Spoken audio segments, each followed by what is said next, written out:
Hello everyone, welcome back to our channel. जैसे कि आपको पता है कि केवीएस पेडागोजी का जो हमारा सिलेबस है वो मैं ऑलरेडी आपके साथ डिस्कस कर चुकी हूँ। तो आज हम कवर करेंगे, जैसे कि आपको पता है केवीएस टीडीटी साइंस का जो हमारा एग्जाम है उसके अंदर 40 मार्क्स की पेडागोजी पूछी जाती है। तो जब 2022 में केवीएस की नोटिफिकेशन आई थी तो हमारा जो एग्जाम था केवीएस टीडीटी साइंस का वो हुआ था 12 फरवरी 2023 को। तो 12 फरवरी 2023 को जो हमारा केवीएस टीटीटी साइंस का एग्जाम हुआ, एक ही शिफ्ट में एग्जाम था, उसके अंदर जो 40 क्वेश्चंस पूछे गए आपके पेडागोजी को, आज हम इसमें वो डिस्कस करेंगे। चाहे आप पीआरटी का एग्जाम दे रहे हैं, टीजीटी का एग्जाम दे रहे हैं, पीजीटी का एग्जाम दे रहे हैं, आपके लिए क्वेश्चन बहुत इंपॉर्टेंट है क्योंकि ये ऑथेंटिक क्वेश्चन है जो एग्जाम में आए थे। तो सबसे पहला क्वेश्चन है, the feeling is associated with emotional domain, affective domain, cognitive domain, psychomotor domain. तो आपको पता है हमारे सिलेबस के अंदर हमें डिफरेंट डिफरेंट डोमेन्स पढ़नी है, ठीक है, लेकिन आपको पता है जो फीलिंग्स होती हैं वो किस डोमेन के अंदर हम पढ़ते हैं, अफेक्टिव डोमेन के अंदर पढ़ने हैं। आपको फीलिंग को देख के ये नहीं समझना है कि इमोशनल डोमेन के अंदर हम इसको पढ़ेंगे, क्योंकि इमोशनल डोमेन कोई डोमेन ही नहीं होती है, ठीक है। लेकिन फीलिंग किस तरीके से हमारी लर्निंग को इम्पैक्ट करती है ये हम किसके अंदर पढ़ते हैं, अफेक्टिव डोमेन के अंदर पढ़ते हैं। नेक्स्ट क्वेश्चन है, what do you understand the term growth. तो जो ग्रोथ है, वृद्धि है, उससे आप क्या समझते हैं? It is a social change, it is a emotional change, it is a qualitative change, या फिर it is a quantitative change. तो जब भी हम किसी को देखते हैं हम कहते हैं उसकी ना बहुत अच्छी ग्रोथ हो रही है, तो आपने किसी बेसिस पे तो डिसाइड किया होगा ना। तो जो भी चेंजेस आते हैं, उसकी हाइट इंक्रीज हो गई है, उसका बॉडी मास इंक्रीज हो गया, तो हमारी जो ग्रोथ होती है, ठीक है, वो क्या है, एक तरीके का क्वांटिटेटिव चेंज है। क्वांटिटी में चेंज आता है, इसके बेसिस पर हम डिसाइड करते हैं कि किसी की ग्रोथ हो रही है या नहीं हो रही है। थर्ड क्वेश्चन है, what is not an objective of education. तो बाकी जो है वो एजुकेशन के ऑब्जेक्टिव है, लेकिन आपको बताना है इनमें से कौन सा एजुकेशन का ऑब्जेक्टिव नहीं है। To find faults with others, to develop values, to earn livelihood, to serve society. तो देखो, जो हमारी एजुकेशन के ऑब्जेक्टिव होते हैं, किसी की गलतियां ढूंढना हमारी एजुकेशन का ऑब्जेक्टिव नहीं होता है। वैल्यू को डेवलप करना होता है एजुकेशन का ऑब्जेक्टिव, अपने पैसे को कमाना, अपनी रोजगार को कमाना, लाइवलीहुड कमाना, ये हमारा ऑब्जेक्टिव होता है एजुकेशन का। सोसाइटी को सर्व करना भी ऑब्जेक्टिव होता है, लेकिन किसी की गलतियां ढूंढना ये हमारी एजुकेशन का ऑब्जेक्टिव नहीं होता है, जो लोग सबसे ज्यादा ढूंढते हैं, ठीक है। तो आपको ध्यान देना है कि ये कोई ऑब्जेक्टिव नहीं है हमारी एजुकेशन का। नेक्स्ट क्वेश्चन है, in education process which one of the following is difficult to evaluate. तो आपको पता है एजुकेशन के अंदर आपका कंटिन्यूअस इवेल्युएशन चलता रहता है, लेकिन किसका इवेल्युएशन करना डिफिकल्ट है? टीचिंग मेथड का इवोल्यूशन कर टीचिंग मेथड टीचिंग मेथड को इवैल्यूएट करना, कंटेंट को इवैल्यूएट करना, एटीट्यूड एंड वैल्यू को इवैल्यूएट करना, या फिर फिजिकल फिटनेस को इवैल्यूएट करना। तो जब आप इवैल्यूएट करते हो तो टीचिंग मेथड को कर सकते हो, कंटेंट को भी कर सकते हो, फिजिकल फिटनेस भी आप देख के बता सकते हो कोई हेल्दी है कि बीमार है। लेकिन एटीट्यूड और वैल्यू किसी के कैसे है ना, ये आप इतने ईजिली इवैल्यूएट नहीं कर सकते, क्योंकि देखो, हो सकता है लोग आपके सामने अपने आप को पोर्ट्रे कुछ और कर रहे हो, जरूरी नहीं है कि वो वैसा बिलीव करते हो। बहुत सारे लोग होते हैं जो जब अपनी फैमिली के सामने होते हैं ना, तो बहुत ही अच्छी वैल्यूज शो कर रहे होते हैं, बहुत ही अच्छी बातें बोल रहे होते हैं, लेकिन उनका बिहेवियर जो होता है वो बिल्कुल उसके अपोजिट होता है दूसरों के साथ, ठीक है। तो एटीट्यूड एंड वैल्यू को इवैल्यूएट करना कंपैरेटिवली बहुत डिफिकल्ट होता है। नेक्स्ट क्वेश्चन है, विच one of the following is important in growth. तो ग्रोथ के अंदर कौन सबसे ज्यादा इंपॉर्टेंट है? डायमेंशंस, डेवलपमेंट, सोशल बिहेवियर, या फिर मैच्योरेशन। तो आपको पता है जो डेवलपमेंट होती है वो तो एक बहुत ही ब्रॉडर टर्म होती है और ग्रोथ उसी के अंदर आती है, ठीक है। लेकिन जो हमारी मैच्योरेशन है वो किसका पार्ट है? बहुत ही इंपॉर्टेंट पार्ट है ग्रोथ का, ठीक है। तो मैच्योरेशन ग्रोथ का बहुत इंपॉर्टेंट पार्ट है। नेक्स्ट क्वेश्चन है, most of the adolescent in school now are days suffer from. तो जितने भी आजकल स्कूल में पढ़ने वाले एडोलेसेंट है वो मोस्टली किससे सफर कर रहे हैं? न्यूरोलॉजिकल डिसऑर्डर्स देखने को मिल रहे हैं उनके अंदर, एंजाइटी डिसऑर्डर देखने को मिल रहा है, फिजिकल डिसऑर्डर देखने को मिल रहा है, या फिर ऑडिटरी डिसऑर्डर देखने को मिल रहा है। ऑडिटरी डिसऑर्डर का मतलब होता है सुनने में प्रॉब्लम, ठीक है।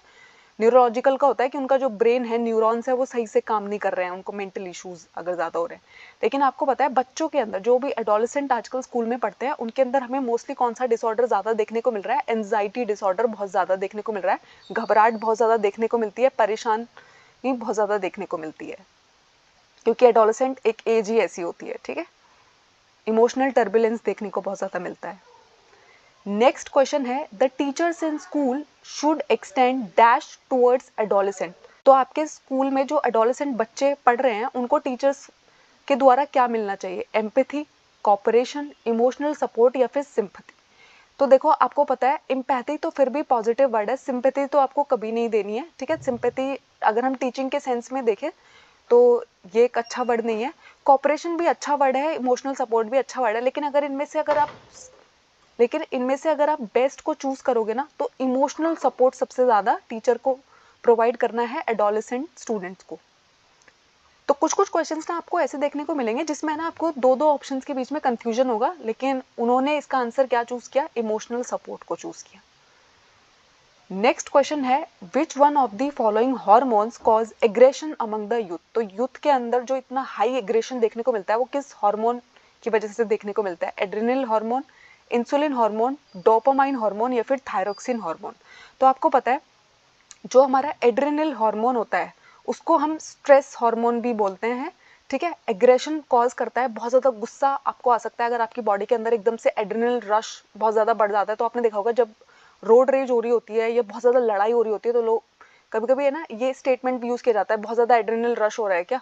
तो इसका मतलब ये होता है कि ये जो हार्मोन है ये किसके लिए रिस्पॉन्सिबल है, एग्रेशन के लिए रिस्पॉन्सिबल है, ठीक है। नेक्स्ट क्वेश्चन है वो will form the bridge between the home and school. तो घर और स्कूल के बीच में ब्रिज का काम कौन करते हैं, पेरेंट्स, स्टूडेंट्स, टीचर्स या फिर मैनेजमेंट। तो देखो जो बच्चे होते हैं ना वो घर पर भी होते हैं, स्कूल में भी होते हैं, और जो स्कूल और घर के बीच में कम्युनिकेशन हो रही है उसको कौन करेगा, बच्चे ही उसको कंटिन्यू करते हैं। तो हमारे जो स्टूडेंट्स हैं वो क्या काम करते हैं, ब्रिज का काम करते हैं स्कूल एंड होम के बीच में। नेक्स्ट क्वेश्चन है dash can't be taught but can be caught through practising. ऐसी क्या चीज है जिसको आप सिखा नहीं सकते लेकिन प्रैक्टिस के थ्रू वो आपके अंदर आ सकती है, हैबिट्स, नॉलेज, एटीट्यूड या फिर वैल्यू। तो देखो आप है ना कंफ्यूज हो सकते हो हैबिट के अंदर और वैल्यूज के अंदर, ठीक है, लेकिन यहाँ पर बात हो रही है हमारी वैल्यूज की। वैल्यूज जो है वो किसी को इतने अच्छे से सिखाई नहीं जा सकती जितना कोई उसको प्रैक्टिस से सीखता है। अगर आप किसी को बोल रहे हो बड़ों का आदर करना चाहिए तो बच्चे, आपके घर के छोटे बच्चे बड़ों का आदर करें ऐसा कोई कंपलसरी है, लेकिन अगर आप बड़ों का आदर करते हो ना तो आपके बच्चे ऑटोमेटिकली वो चीज सीख जाते हैं, ठीक है। सोचो आप किसी स्टूडेंट को सिखा रहे हो कि किसी की बुराई नहीं करते, लेकिन आप खुद ही स्टाफ रूम में बैठ के दूसरे टीचर्स की बुराई करते हो, तो बच्चा आपसे ये चीज कैसे सीखेगा ना। तो वैल्यूज जो है वो बहुत डिफिकल्ट है किसी को सिखाना, लेकिन वो किससे आती है, प्रैक्टिस के थ्रू आती है। नेक्स्ट क्वेश्चन है which type of motivation is better for learning. तो जो हमारे सीखने की प्रक्रिया है उसमें कौन सी अभिप्रेरणा सबसे ज्यादा बेटर है, इंट्रिंसिक, एक्सट्रिंसिक, इमोशनल मोटिवेशन या फिर प्रोग्रेसिव मोटिवेशन। तो आपको पता है सबसे ज्यादा आप कब लर्न करते हो, जब आप सीखना चाहते हो, जब आप अंदर से मोटिवेटेड हो। तो जो आपकी इंट्रिंसिक मोटिवेशन होती है ना वो सबसे बेस्ट होती है। अगर आप किसी सक्सेसफुल बिजनेस को स्टार्ट करना चाहते हो, अगर आप किसी सब्जेक्ट में टॉप करना चाहते हो, आप किसी एग्जाम को क्रैक करना चाहते हो, जो एक्सट्रिंसिक मोटिवेशन है ना वो बहुत थोड़े से टाइम के लिए आप पे वर्क करेगी। आप एक हफ्ता पढ़ लेंगे, आप 2 हफ्ता पढ़ लेंगे, लेकिन जो इंट्रिंसिक मोटिवेशन होती है ना, आपकी आंतरिक अभिप्रेरणा जो होती है वो आपको बहुत ज्यादा लंबे टाइम तक मोटिवेटेड रखती है जब तक आप अपना गोल अचीव नहीं कर लेते। तो सबसे बेस्ट मोटिवेशन जो होती है लर्निंग में वो कौन सी होती है, इंट्रिंसिक मोटिवेशन होती है। नेक्स्ट क्वेश्चन है विच one of the following would enhance learning process in classroom. तो इनमें से कौन सा जो है वो लर्निंग प्रोसेस को इनहेंस करेगा क्लास में, effective use of black board, black board का अच्छा इस्तेमाल, लेस नंबर ऑफ स्टूडेंट अगर क्लास में कम बच्चे हैं, मैग्नेटिक पर्सनैलिटी ऑफ टीचर या फिर कंफर्टेबल फर्नीचर। वैसे देखो ये सारे ही पॉइंट्स बहुत अच्छे हैं, लेकिन यहाँ पे आपको क्या करना है, बेस्ट ऑप्शन चूज करना है। तो जो टीचर की पर्सनैलिटी है ना वो सबसे ज्यादा लर्निंग प्रोसेस को इम्पैक्ट करेगी, ठीक है।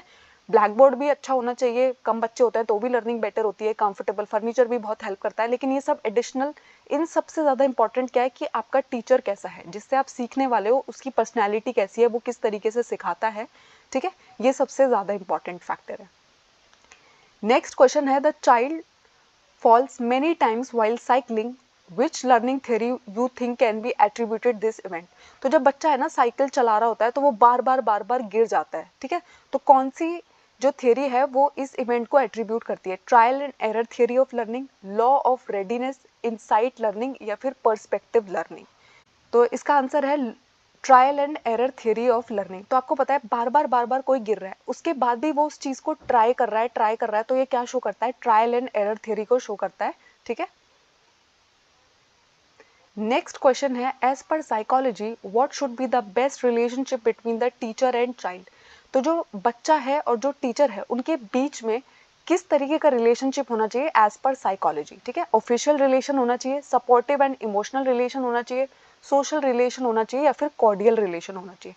तो आपको पता है एक टीचर और जो बच्चा है उसके बीच में बहुत ही सपोर्टिव एंड इमोशनल रिलेशनशिप अगर होगा तो सबसे बेस्ट लर्निंग हो रही होगी, बहुत ही अच्छा सब कुछ जाएगा, ठीक है। सोशल रिलेशन भी अच्छा वर्ड है, कॉर्डियल रिलेशन भी अच्छा वर्ड है, लेकिन सपोर्टिव एंड इमोशनल यहाँ पर बेस्ट ऑप्शन है। कुछ क्वेश्चंस ऐसे होंगे जिसमें आपको 2-3 ऑप्शन ऐसे लगेंगे कि ये भी तो अच्छा ऑप्शन है, लेकिन आपको चूज करना है बेस्ट ऑप्शन, ठीक है। नेक्स्ट क्वेश्चन है, do you think highly qualified teacher is always a successful teacher? क्या आपको लगता है कि ऐसा टीचर जो बहुत ज्यादा क्वालिफिकेशन रखता है वो हमेशा एक सक्सेसफुल टीचर होता है? Yes, no, not necessary, less qualified teachers are successful. देखो ऐसा होता है, हमेशा ऐसा बोला जाता है कि जो टीचिंग प्रोफेशन है ना वो सबके लिए नहीं बना है। ऐसा क्यों बोला जाता है? कुछ लोगों को आप देखोगे वो इसको है ना सिर्फ जॉब की तरह लेते हैं, और कुछ लोग इसे अपनी रिस्पॉन्सिबिलिटी की तरह लेते हैं, पैशन की तरह लेते हैं। तो अगर एक इंसान है ना बहुत क्वालिफाइड है, उसके पास है ना बहुत सारी डिग्रीज हैं, कोई भी डिग्री कोई भी स्किल की आप बात करो वो सब उसके पास है, लेकिन जरूरी नहीं है कि वो बहुत अच्छा टीचर भी हो, जरूरी नहीं है कि बच्चे उससे सीखने में बिलीव करते हो। पर कोई कोई टीचर होगा जिसके पास है ना बहुत लिमिटेड सी ही क्वालिफिकेशन है, जो उस जॉब के लिए चाहिए थी बस उनके पास वही है, लेकिन फिर भी बच्चे हमेशा उनसे सीखने के लिए एकदम रेडी रहते हैं, ठीक है। बहुत ज़्यादा सक्सेसफुल टीचर है वो। तो ये जो बात है ना कि एक इंसान हाईली क्वालिफाइड टीचर है तो वो बहुत सक्सेसफुल टीचर भी होगा, ये हमेशा ट्रू नहीं होती है, तो नॉट नेसेसरी। पर ऐसा भी हो सकता है कि एक इंसान बहुत क्वालिफाइड टीचर है प्लस वो सक्सेसफुल टीचर भी है, बट आप हमेशा ऐसा नहीं मान सकते, ठीक है। नेक्स्ट क्वेश्चन है, if the parents wants to get admission for their child in a school they should look for.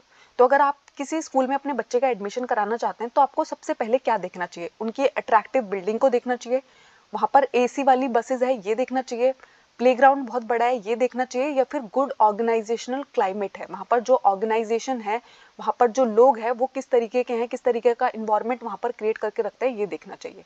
तो देखो बिल्डिंग मैटर करती है, एसी बस भी मैटर करती है, बिग प्लेग्राउंड भी मैटर करता है, लेकिन ये सब फैक्टर्स आते हैं, पहले आपको देखना है कि वहाँ का क्लाइमेट कैसा है, वहाँ के जो लोग हैं, पढ़ाने वाले टीचर्स हैं वो किस तरीके के हैं।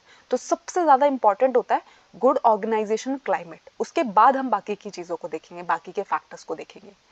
नेक्स्ट क्वेश्चन है, if the children take educational tour to a local museum they develop. अगर बच्चा है ना एजुकेशनल टूर पे किसी म्यूजियम को विजिट करने गया तो वो क्या डेवलप करेगा? एंजाइटी डेवलप करेगा, इंटरेस्ट डेवलप करेगा, क्यूरियोसिटी डेवलप करेगा, या फिर इंजॉयमेंट? तो देखो जब आप किसी म्यूजियम में पहली बार गए होंगे एज अ चाइल्ड, जब आप गए होंगे तो आपके अंदर है ना बहुत ज़्यादा जिज्ञासा डेवलप हुई होगी, ठीक है। तो इसको हम क्या बोलते हैं? क्यूरियोसिटी बोलते हैं, ठीक है। चीज़ों को जानने की, ये चीज़ यहाँ पर क्यों प्लेस्ड है, म्यूजियम में से क्यों रखा गया है, इसके पीछे की हिस्ट्री क्या है, ये सब इंटरेस्ट जो है हमारे जागते हैं, ठीक है। तो इंटरेस्ट तो जागता है, लेकिन सबसे ज़्यादा क्या डेवलप होता है? क्यूरियोसिटी डेवलप होती है, ठीक है। इंजॉयमेंट भी है, ठीक है।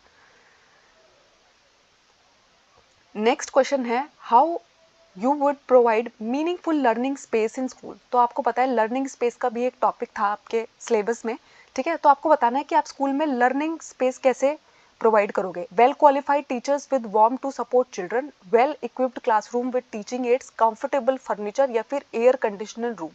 तो सबसे ज़्यादा इंपॉर्टेंट होता है मीनिंगफुल लर्निंग स्पेस, सबसे ज़्यादा कौन क्रिएट करता है? टीचर क्रिएट करता है, अगर वो बहुत क्वालिफाइड है, बच्चों को है ना वार्मथ प्रोवाइड करता है, बच्चे उनसे जाके चीज़ें शेयर कर पाते हैं, नई नई चीज़ें सीखने के लिए रेडी रहते हैं, अपनी प्रॉब्लम्स उन्हें बताने के लिए रेडी रहते हैं, और वो उनकी बातों को एक्टिवली सुनते हैं, ठीक है। तो सबसे ज़्यादा लर्निंग स्पेस तभी क्रिएट हो पाता है। तो सबसे ज़्यादा इंपॉर्टेंट क्या है? वेल क्वालिफाइड टीचर्स होना, और उनके अंदर है ना वार्मथ होना। वार्मथ होने का मतलब होता है, कोई कोई टीचर होते हैं कभी कभी आप जाते हो कि मैम मैंने होमवर्क नहीं किया, बस वो इसी बात को सुनते हैं और आपको डांटना शुरू कर दिया, उन्होंने आपको मारना शुरू कर दिया, ठीक है। लेकिन उन्होंने ये जानने की कोशिश नहीं की शायद आपकी फैमिली में कोई प्रॉब्लम हुई जिसकी वजह से आप होमवर्क नहीं कर पाए, ठीक है। तो जो टीचर बच्चे को एक्टिवली सुनता है, उसकी प्रॉब्लम को समझता है, वो बहुत ज़्यादा इंपॉर्टेंट है, ठीक है।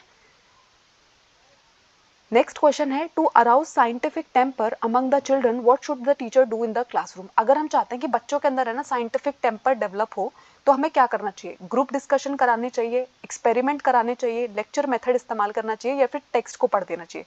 तो देखो टेक्स्ट पढ़ना और लेक्चर मेथड तो बिल्कुल भी अराउज नहीं करते हैं साइंटिफिक टेम्पर को। फर्स्ट एंड सेकंड फिर भी ठीक है, लेकिन ग्रुप डिस्कशन जो है वो साइंटिफिक टेम्पर को इतना वो नहीं करता है, वो डिबेट्स को करता है, आपकी जो कम्युनिकेशन स्किल है उसको ज़्यादा डेवलप करता है। लेकिन एक्सपेरिमेंट कंडक्ट कराना क्या करता है? आपके अंदर साइंटिफिक टेम्पर को डेवलप करता है। क्या कराना है? एक्सपेरिमेंट कराना क्लास में।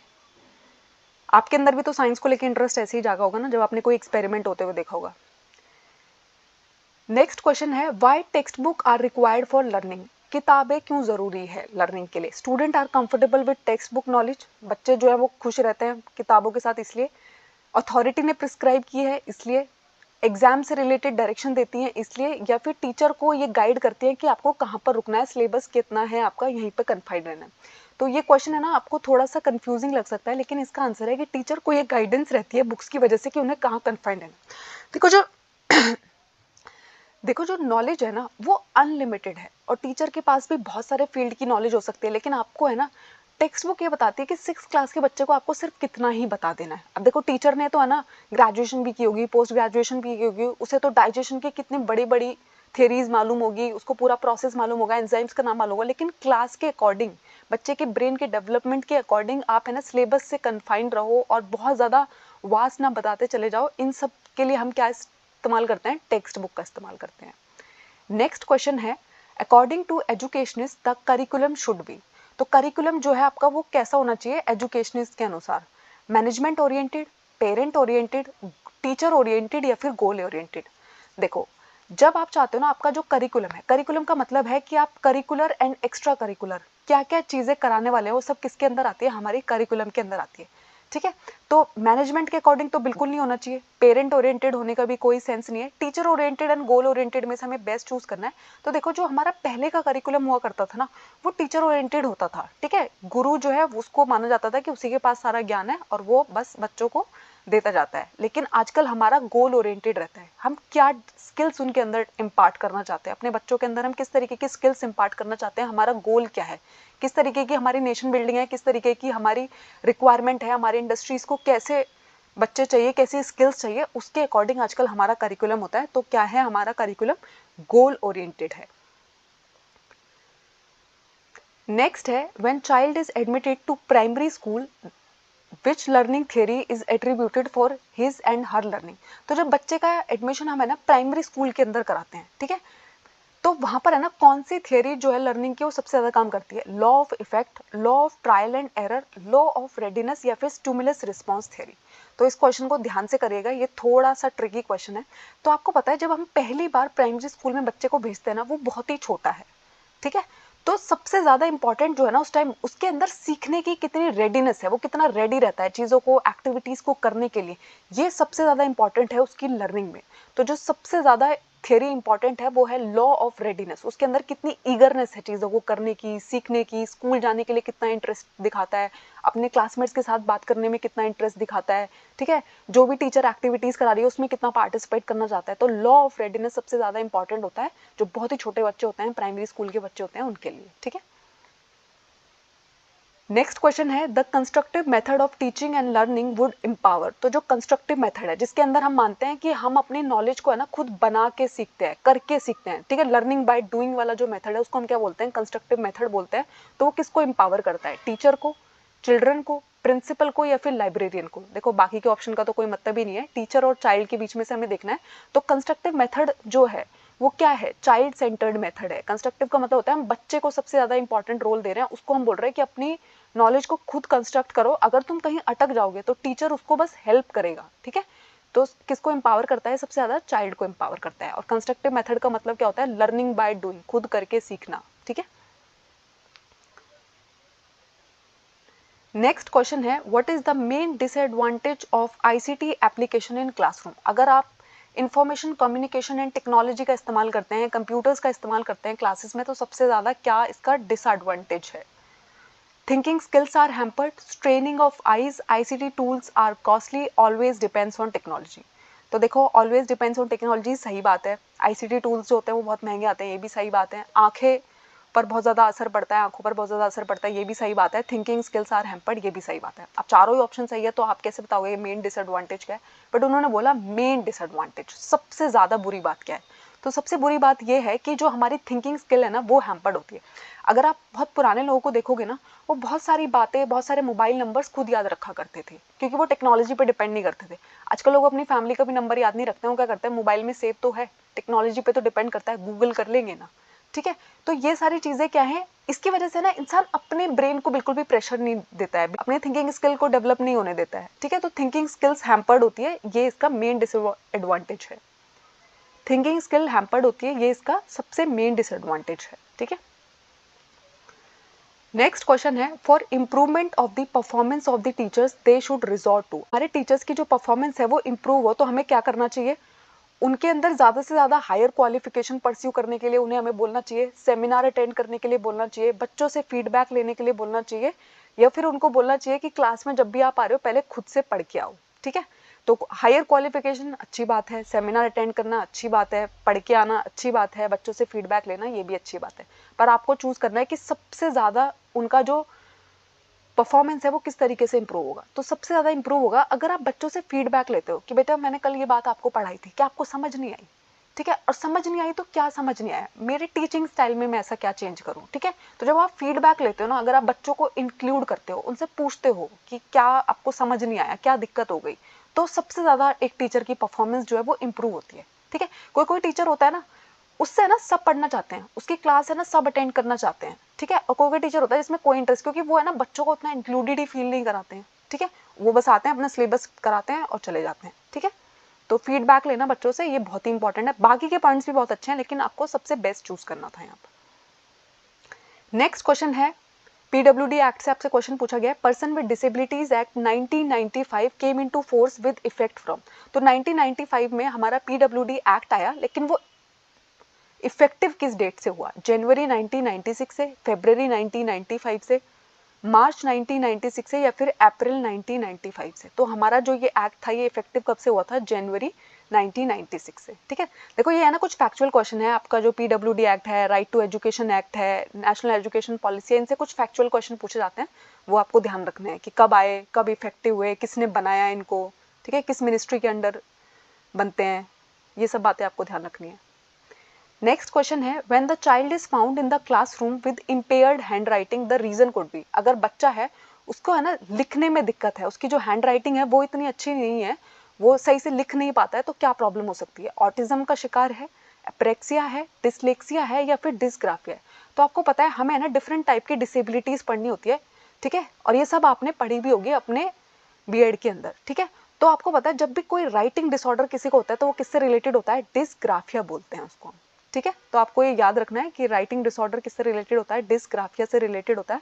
ऑटिज्म के अंदर तो बहुत सारे सिम्टम्स आते हैं। ठीक है, मेरे को कमेंट्स में बताइएगा डिसलेक्सिया किससे रिलेटेड है, क्या प्रॉब्लम होने पे हम मानते हैं कि बच्चा जो है डिसलेक्सिया है। और आपको पता है one of the very common problem भी है स्टूडेंट्स के अंदर जो देखी जाती है। नेक्स्ट क्वेश्चन है, which is the most common mental impairment among the children. बच्चों के अंदर सबसे ज्यादा देखे जाने वाला मेंटल इम्पेयरमेंट कौन सा है, डिप्रेशन, एडीएचडी, मेल एडजस्टमेंट, या फिर एंजाइटी। देखो वैसे तो आजकल ये सब कुछ ही बहुत ज़्यादा बढ़ रहा है बच्चों के अंदर, लेकिन बच्चों के अंदर जो सबसे ज़्यादा देखा जाता है वो है एडीएचडी, यानी कि बहुत ज़्यादा हाइपर एक्टिव रहते हैं, अटेंशन का प्रॉब्लम रहता है, अटेंशन स्पैन उनका बहुत ज़्यादा लो रहता है। ठीक है, एक तो मेरे को आप एडीएचडी का फुल फॉर्म बताएंगे कॉमेंट्स में। नेक्स्ट क्वेश्चन है, name the programme recently launch by ministry of education to help the student suffering from mental illness. तो ऐसे बच्चे जो मेंटल इलनेस से सफर कर रहे हैं उनके लिए मिनिस्ट्री ऑफ एजुकेशन ने कोई प्रोग्राम लॉन्च किया है, उसका नाम आपको बताना है। School health programme, Manodarpan, health for all programme, या फिर एईपी। तो आपको पता है हमारी मिनिस्ट्री ऑफ एजुकेशन ने बच्चों को जो मेंटल इलनेस से सफर कर रहे हैं उनके लिए जो प्रोग्राम लॉन्च किया उसका नाम है मनोदर्पण। ठीक है, तो ये कुछ स्कीम्स एंड प्रोग्राम्स होते हैं जो आपको याद करना है, फैक्चुअल क्वेश्चंस है ये। ठीक है, नेक्स्ट क्वेश्चन है, what is the major challenge in school to address mental health issue among children. तो सबसे ज़्यादा जब आप मेंटल हेल्थ इशू को डील कर रहे होते हैं बच्चों के अंदर, तो सबसे ज़्यादा चैलेंज कौन से वाला फेस करता है कोई भी school, lack of professional expert, lack of funds, lack of awareness, lack of time. वैसे ये सारी चीज़ें हम फेस करते हैं, लेकिन सबसे ज़्यादा जो है, ठीक है, मेंटल हेल्थ इशू के साथ जो प्रॉब्लम है ना, पहली बात तो ये है हमारी कंट्री में ना हम इस इशू को इशू भी नहीं मानते हैं। हमें लगता है अच्छा बच्चे को क्या मेंटल हेल्थ इशू आ गया, अब से पहले इसको क्या हो गया, हमारा बच्चा पागल थोड़ी है, इस तरीके की बातें हम कह रहे होते हैं। ठीक है, और बहुत ही माइनर सिम्टम्स जो होते हैं ना उनको हम बहुत इग्नोर करते रहते हैं, और फिर जब एक दिन प्रॉब्लम बहुत ज़्यादा बढ़ जाती है तब हम ध्यान देते हैं कि अरे ये क्या हो गया। ठीक है, लेकिन सबसे ज़्यादा प्रॉब्लम जो हम फेस करते हैं वो है लैक ऑफ प्रोफेशनल एक्सपर्ट। हमारी कंट्री में अभी भी है ना साइकोलॉजिस्ट पर उतना इन्वेस्ट नहीं किया जाता, इस प्रोफेशन को उतना सीरियसली भी नहीं लिया जाता। ठीक है, स्पेशली बच्चों के केस में। ठीक है, तो स्कूल में अच्छे प्रोफेशनल एक्सपर्ट की बहुत कमी है जो बच्चों को गाइड कर सके, मेंटल हेल्थ इश्यूज को मेंटल हेल्थ इश्यूज के बारे में, ठीक है। तो लैक ऑफ प्रोफेशनल एक्सपर्ट का बहुत प्रॉब्लम हम फेस करते हैं। नेक्स्ट क्वेश्चन है visiting local bank by a student would amount to. तो अगर कोई बच्चा किसी लोकल बैंक में विजिट करके आया तो ये किस चीज़ को दिखा रहा है? पेरेंट एंड स्टूडेंट की रिलेशनशिप को, टीचर और स्टूडेंट रिलेशनशिप को, होम और कम्युनिटी रिलेशनशिप को, स्टूडेंट एंड पब्लिक रिलेशनशिप को। तो देखो पेरेंट स्टूडेंट रिलेशनशिप तो नहीं दिखा रहा, टीचर स्टूडेंट रिलेशनशिप भी नहीं दिखा रहा। अब 2 ऑप्शन आपके पास बच गए। तो आपको पता है जो बैंक्स है, ठीक है, हॉस्पिटल्स है, वो सब किसके अंदर आते हैं? कम्युनिटी के अंदर आते हैं। तो होम एंड कम्युनिटी के रिलेशनशिप को दिखा रहा है ये, ठीक है। कंफ्यूज मत हो जाएगा कि स्टूडेंट एंड पब्लिक रिलेशनशिप है, क्योंकि बैंक्स के सामने बहुत बार पब्लिक लिमिटेड लिखा रहता है, ठीक है। होम एंड कम्युनिटी रिलेशनशिप को शो कर रहा है ये चीज। नेक्स्ट क्वेश्चन है what is the best kind of leadership in school education. तो स्कूल एजुकेशन के टाइम पे जो लीडरशिप स्टाइल सबसे बेस्ट माना जाता है वो कौन सा है? Autocratic leadership, democratic leadership, servant leadership या फिर ट्रांसफॉर्मेशनल लीडरशिप। तो डिफरेंट टाइप के लीडरशिप स्टाइल्स आपको पढ़ने हैं। तो ऑटोक्रेटिक का मतलब होता है जिस इंसान को लगता है कि जो मैंने डिसाइड कर दिया ना वही सबसे बेस्ट है, यानी कि तानाशाह टाइप जो लोग होते हैं ना, जिनको लगता है कि जो मेरा डिसीजन है वही चलेगा। तो क्या स्कूल एजुकेशन में ऐसा चलना चाहिए? नहीं। डेमोक्रेटिक का मतलब होता है जो दूसरों को भी इंक्लूड फील कराते हैं, ठीक है। डेमोक्रेटिक कंट्रीज जैसे होती है वहाँ पर ना सब लोग मिलकर डिसाइड करते हैं, ये भी अच्छा स्टाइल है। सर्वेंट लीडरशिप का मतलब होता है जो दूसरों को सर्व करने के लिए, यानी कि मैं दूसरों को सर्व करने के लिए, दूसरे की सेवा करने के लिए लीडरशिप रोल में हूँ, इसको हम बोलते हैं सर्वेंट लीडरशिप। फिर आता है हमारा ट्रांसफॉर्मेशनल लीडरशिप। तो ट्रांसफॉर्मेशनल लीडरशिप का मतलब होता है जो है ना हर किसी को चांस देता है खुद को बिल्कुल बदल देने का, बहुत बेटर पर्सनैलिटी बनने का। तो उसको हम क्या बोलते हैं? ट्रांसफॉर्मेशनल लीडरशिप बोलते हैं।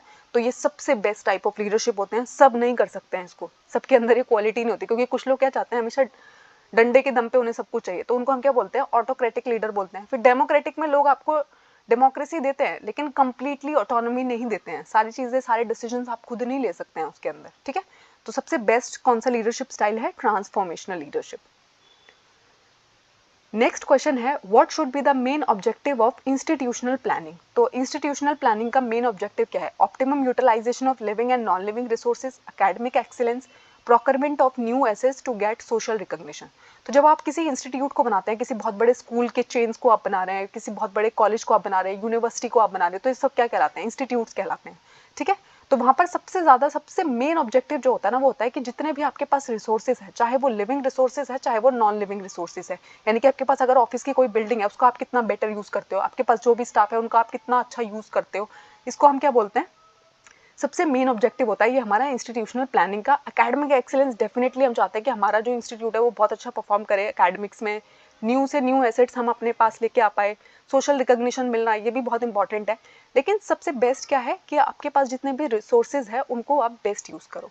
क्वेश्चन है what is the significance of morning assembly. तो जब आप स्कूल में होते हैं तो डेली आपको मॉर्निंग असेंबली प्रेयर कराई जाती है, तो उसका सिग्निफिकेंस क्या है?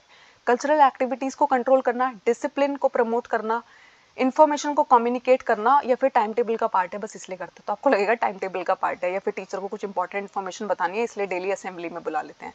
ऐसा नहीं होता। बच्चों के अंदर है ना डिसिप्लिन प्रमोट करे कि डेली के डेली आपको असेंबली अटेंड करनी है तो अटेंड करनी है। धीरे धीरे वो आपकी हैबिट्स में इनकलकेट हो जाती है, डिसिप्लिन आप होते जाते हो, ठीक है। तो उसको हम क्या बोलते हैं? To promote discipline among the children. Next question है why school should be assess. तो जो आपके स्कूल है, बच्चों का असेसमेंट तो होता ही है, लेकिन स्कूल का असेसमेंट क्यों होना चाहिए? To get social recognition, to get funds from donors, to know the strong and weak areas of the school, या फिर सेल्फ पब्लिसिटी।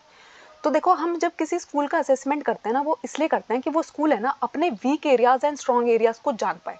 जो उसके स्ट्रॉन्ग एरियाज है वो तो ठीक है, लेकिन जो उसके वीक एरियाज है ना उन पर वो अच्छे से काम कर पाए, ठीक है। तो इसलिए असेसमेंट होना, स्कूल का असेसमेंट होना भी बहुत जरूरी है। जब टीचर का असेसमेंट होता है, बच्चों का असेसमेंट होता है, तो स्कूल का भी तो असेसमेंट होना चाहिए ना। नेक्स्ट है what the school should do to improve teacher का परफॉर्मेंस। टीचर का परफॉर्मेंस अगर स्कूल इंप्रूव करना चाहता है तो उसको क्या करना चाहिए? टीचर को ज़्यादा से ज़्यादा पैसे देने चाहिए, इंसेंटिव देने चाहिए, सर्विस कंडीशन बहुत अच्छी कर देनी चाहिए, उनको काम का लोड जो है वो कम देना चाहिए, या फिर टीचर को है ना इन सर्विस कोर्स पर रेगुलरली भेजते रहना चाहिए। तो बहुत सारे लोगों को लगे क्योंकि आप टीचर बनने वाले हैं कि इंसेंटिव ज़्यादा मिलना चाहिए, अच्छी से अच्छी सर्विस कंडीशन मिलनी चाहिए और कम काम मिले, तो इससे बेस्ट क्या हो सकता है।